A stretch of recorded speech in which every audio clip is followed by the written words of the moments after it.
troviamo a Valdocco all'interno del nuovo museo Don Bosco, inaugurato di recente.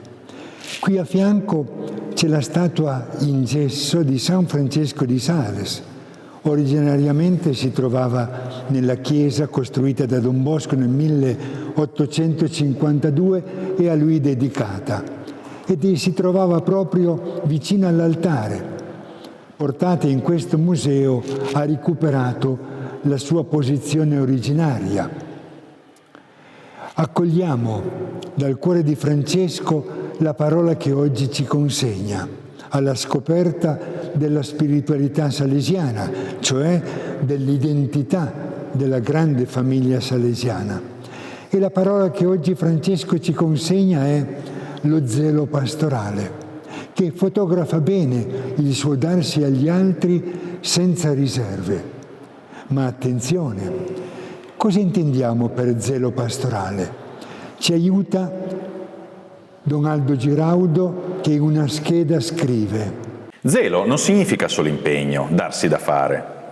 Esprime un orientamento totalizzante, l'ansia e quasi il tormento di portare a salvezza ogni persona, a tutti i costi, con tutti i mezzi, attraverso una ricerca instancabile e affettuosissima degli ultimi e dei più abbandonati pastoralmente. Spesso, quando si sente parlare di zelo pastorale, la nostra mente richiama delle persone caratterizzate da una grande attività, generose nello spendersi. Francesco di Sales è stata una di queste persone, completamente votato al bene delle anime della sua diocesi e non solo. Tuttavia, con il suo esempio ci consegna un ulteriore messaggio. Il suo zelo, il dammi animas da lui vissuto, scaturiscono da una grande cura che ha avuto della sua vita interiore, della sua preghiera, della sua consegna a Dio senza riserve. Come vedi, sono dunque due le facce dello zelo che vorrei far emergere dalla sua vita e dai suoi scritti. Quando nasce Francesco si è concluso da poco il Concilio di Trento, un concilio che tra l'altro aveva invitato i vescovi ad una maggior cura delle loro diocesi. In che modo? Rimanendo in diocesi, visitando le parrocchie, curando l'istruzione del clero, là dove fosse stato possibile anche attraverso la fondazione di un seminario, diffondendo il catechismo come strumento di evangelizzazione per i più piccoli e non solo. Francesco ha preso sul serio questi richiami del Concilio, al punto da diventare, insieme a San Carlo Borromeo, il modello del vescovo pastore, tutto dedito al bene del suo popolo, come ci ricorda in questo scritto lo stesso Francesco, richiamando la sua consacrazione episcopale. Quel giorno Dio mi ha tolto da me stesso per prendermi per sé e quindi darmi al popolo, intendendo dire che mi aveva trasformato da ciò che ero per me in ciò che dovevo essere per loro. Francesco, sacerdote per 9 anni e vescovo per 20, visse all'insegna di questa donazione totale a Dio e ai fratelli e incomincia subito. Siamo alla fine del 1593. Pochi giorni dopo la sua ordinazione sacerdotale pronuncia un celebre discorso, chiamato addirittura Arringa, per il contenuto e per il tono con cui fu pronunciato. Un'arringa ai canonici di Ginevra e di Annecy. Sono sfiduciati, scoraggiati. Con la carità bisogna abbattere le mura di Ginevra. Con la carità bisogna invaderla. Con la carità bisogna riconquistarla. Che il vostro accampamento sia l'accampamento di Dio. E con la fame e la sete sopportate non dai nostri avversari, ma da noi stessi, che dovremo respingere il nemico. C'è un acquedotto che alimenta e rianima tutte le categorie di eretici, e sono i cattivi esempi dei preti perversi, le azioni, le parole, insomma l'iniquità di tutti, ma soprattutto degli ecclesiastici. Per colpa nostra il nome di Dio viene bestemmiato ogni giorno tra le genti. L'anno seguente si offre missionario nel Chiablese, dove l'ostilità verso questo prete papista all'inizio sarà molto dura. Tuttavia Francesco non si scoraggia e parte munito di una robusta corda. La preghiera, l'elemosina e il digiuno sono le tre parti che compongono la fune che il nemico rompe con difficoltà. Con la grazia divina cercheremo di legare con essa questo nemico. Da subito inizia a predicare nella chiesa di Sant'Ippolito a Thonon dopo il culto protestante. Quelli che vengono ad ascoltarlo sono 4 o 5 umili persone. Francesco non si scoraggia, scrive le sue lettere, le porta a stampare a Chambéry e poi le fa scivolare sotto la porta dei cattolici e dei protestanti e le affigge nei luoghi più frequentati della città. Chi ama inventa, crea. Il suo apostolato nel Chiablese, soprattutto all'inizio, è un apostolato di contatto con le persone che incontra, si ferma, parla, si informa, sorride, convinto che i muri della diffidenza si abbattono soprattutto creando ponti di cordialità e di amicizia. Se riuscirà a farsi amare, tutto sarà più semplice e più facile. Ascoltiamo ancora una pennellata su questo primo periodo di Francesco a Thonon. Per strada prega. Alla preghiera unisce il digiuno severo, al punto che l'amico Favre e il vescovo devono invitarlo alla moderazione. È spossato, dorme poco, spesso per terra. Povero, senza risorse, vive di prestiti. Non dimentica la carità verso i poveri, i prigionieri di Thonon, i malati, i miserabili e anche i nobili decaduti. Quando la borsa è vuota, ricorre a sua madre. E arrivano le prime spighe che finalmente cominciano a biandeggiare. Sono il frutto di tanta fatica e di tanta preghiera alla quale è fedelissimo.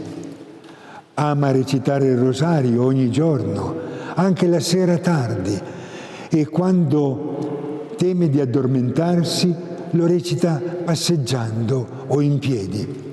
Il tutto, testimonia il suo segretario Georges Roland, può durare anche un'ora. Il Papa Gregorio VIII, che conosceva lo zelo e l'intelligenza di Francesco, lo incarica di contattare il successore di Calvino, Teodoro Bez, il numero 1 del calvinismo a 80 anni, troppo legato al suo ruolo per tentare la conversione. E Francesco comunica al Papa l'esito dei suoi tentativi, risultati purtroppo vani. Mi recai più volte a Ginevra, col pretesto di vari affari, ma non mi fu mai possibile arrivare a un colloquio privato. Quando lo trovai finalmente solo e, sulle prime, abbastanza disposto a lasciarsi avvicinare, dovetti convincermi che il suo cuore era di pietra, sempre irremovibile, essendo inveterato nel male. L'esperienza missionaria di Francesco si chiude definitivamente nel 1601, quando deve recarsi a Parigi a trattare dei problemi della diocesi. Vi rimarrà per 9 lunghi mesi. Ora, per impegni politici e per l'amicizia con tante altre persone, Francesco frequenta la corte. E in quel luogo, dove l'atmosfera non è tipicamente evangelica, incontra persone desiderose di camminare verso Dio, aperte alla preghiera, alla virtù. Con esse inizia un cammino, ma anche una sorta di guida spirituale. Frequenta poi il circolo di Madame Acari, dove conosce le persone più sensibili e gli spiriti più aperti a un profondo rinnovamento spirituale. E fu proprio a contatto con questo mondo spirituale che avvertì la mancanza di un testo che riassumesse in forma concisa e pratica i principi della vita interiore e ne facilitasse l'applicazione per tutte le classi sociali. Certo, si poteva attingere il tutto nella Sacra Scrittura, negli scritti dei padri o in qualche autore contemporaneo, ma si trattava di oro allo stato minerario. Ci voleva qualcuno che lo estraesse, lo sbarazzasse di tutte le impurità, lo fondesse, lo lucidasse. Era una necessità e così, da questo anno, il santo inizia a mettere insieme i primi materiali che più tardi concorreranno alla composizione della Filotea. Al ritorno da Parigi apprende la notizia della morte del suo caro vescovo. Si prepara con 2 settimane di silenzio e di preghiera alla sua consacrazione episcopale, che avverrà l'8 dicembre 1602 nella piccola chiesetta di Toran, dove era già stato battezzato. È presente anche la sua mamma. Da subito avverte il nuovo incarico e scrive: «Non si può credere quanto io mi senta assillato e oppresso da questa grande e difficile carica». In sintesi, lo zelo di Francesco nei 20 anni che vivrà da vescovo si manifesta soprattutto in questi ambiti: la visita alle parrocchie e ai monasteri per conoscere la diocesi. Ne scopre a poco i difetti e i limiti anche gravi, come pure la bellezza, la generosità e il buon cuore di tante persone. Non mancavano le vocazioni, mancava la vocazione, per cui in non pochi monasteri maschili e femminili l'osservanza della regola è piuttosto blanda.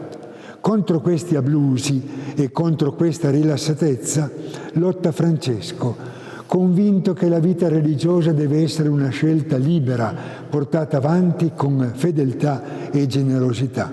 Io ho sempre detto che queste grandi decisioni devono dipendere dall'ispirazione e non da autorità esteriore, che può bensì fare delle rinchiuse, non delle religiose. Lo zelo pastorale di Francesco vescovo non dimentica la cura dei suoi sacerdoti. La loro situazione religiosa è penosa in generale e qua e là tragica. Mancando del resto di un seminario, i futuri sacerdoti si formano presso le abbazie o presso qualche sacerdote di buona volontà. Francesco stesso terrà delle lezioni di teologia e scriverà per i suoi sacerdoti opuscoli piccoli, semplici e di facile lettura. Per visitare le parrocchie, talvolta Francesco rimane assente da Annecy per lungo tempo. Partirò di qui fra 10 giorni e continuerò la visita pastorale per 5 mesi interi fra le altre montagne, dove la gente mi attende con molto affetto.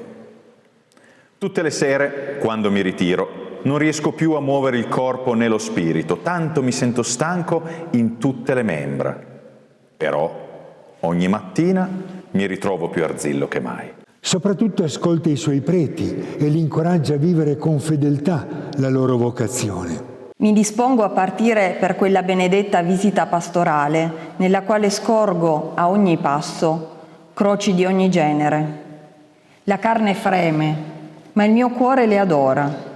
Sì, io vi saluto, croci grandi e piccole, spirituali e temporali, esterne e interiori. Vi saluto e bacio i vostri piedi. Un altro ambito in cui si manifesta lo zelo pastorale di Francesco è la sua attività di scrittore, l'apostolato della penna. L'opera omnia di Francesco comprende 27 volumi. Qui ne abbiamo uno, ma troviamo pure la Filotea, il Teotimo, i sermoni, le lettere. A proposito delle lettere, noi ne possediamo 2200 che formano 11 volumi dell'opera omnia, ma gli esperti dicono che le lettere di Francesco in verità sono state circa 20.000. Uno si domanda come ha potuto un uomo solo scrivere tanto in così breve tempo, cioè nell'arco di una trentina d'anni. Non passava quasi giorno, testimonia Francesco Favre, che non scrivesse 20-25 lettere per rispondere a ogni categoria di persone in Francia e in Savoia. Questo lo so perché ero io che chiudevo le lettere e ne facevo dei pacchetti. Quanta fatica, quanto tempo rubato al sonno e al riposo. Tutte le pagine uscite dalla penna di Francesco sono la conseguenza della sua passione per le anime, della grande volontà di non perdere nessuno di quelli che incontrava. Hai ascoltato e ascolterai ancora molte citazioni tratte dalle lettere di Francesco di Sales e da altri scritti. Per ragioni di tempo sono costretto a tralasciarne altre ugualmente ricche e belle. Le puoi trovare e gustare in questo libro che ha ispirato questa chiacchierata e ispirerà anche le prossime. Per completare il quadro dello zelo pastorale di Francesco, accenno appena alla fondazione dell'Ordine della Visitazione. Nel 1610 3 donne, la baronessa de Chantal, Jacqueline Favre e Charlotte de Bréchard, danno vita a una nuova forma di vita religiosa. Invece mi vorrei concentrare a conclusione sull'altra faccia a cui abbiamo accennato, la cura della sua vita interiore. Il cardinale Borromeo, in una lettera al clero, scrive: eserciti la cura d'anime, non trascurare per questo la cura di te stesso e non darti agli altri fino al punto che non rimanga nulla di te a te stesso. E Francesco sa che se il Signore non costruisce la casa, i costruttori si affaticano invano. Ritorna a casa sfinito, bisognoso. Riassestare il mio povero spirito. Mi propongo di fare una revisione completa di me stesso e di rimettere tutti i pezzi del mio cuore al loro posto. Al ritorno dalla visita, quando ho voluto rivedere bene la mia anima, mi ha fatto compassione. L'ho trovata così dimagrita e disfatta che pareva la morte. Sfido. Per 4 o 5 mesi non aveva quasi avuto un momento per respirare. Le starò vicino per il prossimo inverno e cercherò di trattarla bene. Nella Filotea scriverà: un orologio, per buono che sia, bisogna caricarlo e dargli la corda almeno 2 volte al giorno, al mattino e alla sera, e inoltre, almeno una volta all'anno, bisogna smoltarlo completamente per togliere la ruggine accumulata, raddrizzare i pezzi storti e sostituire quelli troppo consunti. La stessa cosa deve fare chi ha seriamente cura del proprio cuore. Lo deve ricaricare in Dio, sera e mattina, per mezzo degli esercizi indicati sopra. Deve inoltre ripetutamente riflettere sul proprio stato, raddrizzarlo e ripararlo. E infine deve smontarlo almeno una volta all'anno e controllare accuratamente tutti i pezzi, ossia tutti i suoi sentimenti e le sue passioni, per riparare tutti i difetti che vi scopre. Sta per iniziare la Quaresima e ad un amico scrive questo significativo biglietto: consacrerò questa Quaresima a osservare l'obbligo della residenza nella mia cattedrale e a riassettare un poco la mia anima, che è tutta come scucita per i grandi strapazzi a cui è stata sottoposta. È come un orologio scassato, bisogna smontarlo pezzo per pezzo e dopo averlo ben ripulito e oliato, rimontarlo per fargli segnare le ore al tempo giusto. Non stupisce allora quanto testimonia Michel Favre. Tutto ciò che faceva, lo faceva per Dio e in Dio. Chiamava comunemente ciò preghiera attiva. La riteneva la preghiera migliore delle altre. Così l'ho sentito dire. Francesco era giunto al punto di confessare come mancanza l'aver lasciato passare un quarto d'ora senza rivolgere il pensiero a Dio. E a te che ascolti, in conclusione, l'augurio di saper imitare questo zelante missionario. Ho sacrificato la mia vita e la mia anima a Dio e alla sua Chiesa. Che importa se devo scomodarmi quando si tratta di procurare qualche vantaggio alla salute delle anime? Il confronto con Don Bosco per noi è immediato. Entrambi hanno lavorato con zelo nella vigna del Signore fino all'ultimo loro respiro.